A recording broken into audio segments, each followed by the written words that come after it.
Is it just me, or did something happen to the budget of this episode? I mean, there was that one shot with Mira talking and just her lips were moving, and it was kind of suggesting that this series is running out of money fast, people! Well, as long as budgetary constraints don't hamper the story and all the characters, then everything is good, right?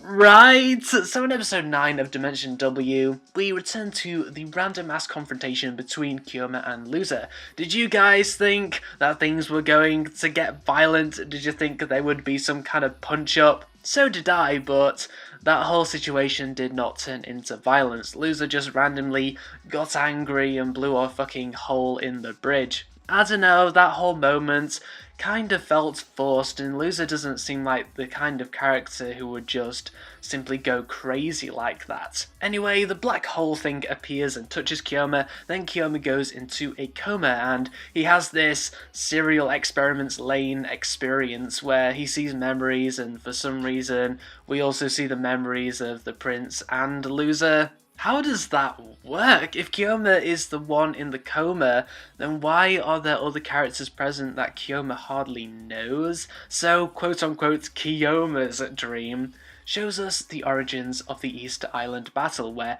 Kiyoma is working as a soldier to save his girlfriend, and then, of course, he goes to the Easter Island battle afterwards, and the prince kills Lou, and Loser is the scientist who is tempted to go over to the dark side with the main villain. That's right, guys, the main villain is introduced in this episode, and what a colourful main villain he seems to be. I do hope he gets used a lot in the final few episodes of the series, and you know what? The most interesting part in this episode did not happen during Kiyoma's dream, where things happened that we already knew about, hence this episode felt like more or less filler.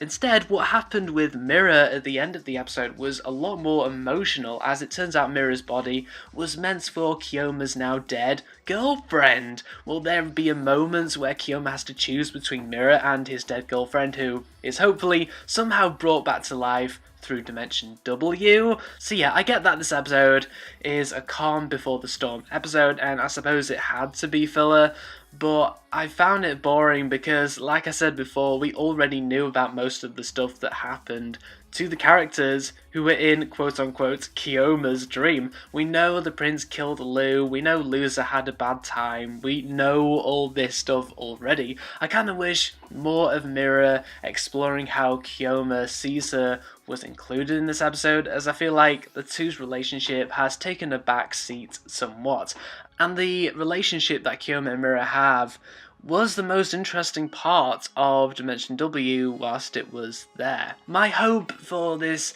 series is fading, but hopefully, guys, hopefully the final 3 episodes will be fucking fantastic.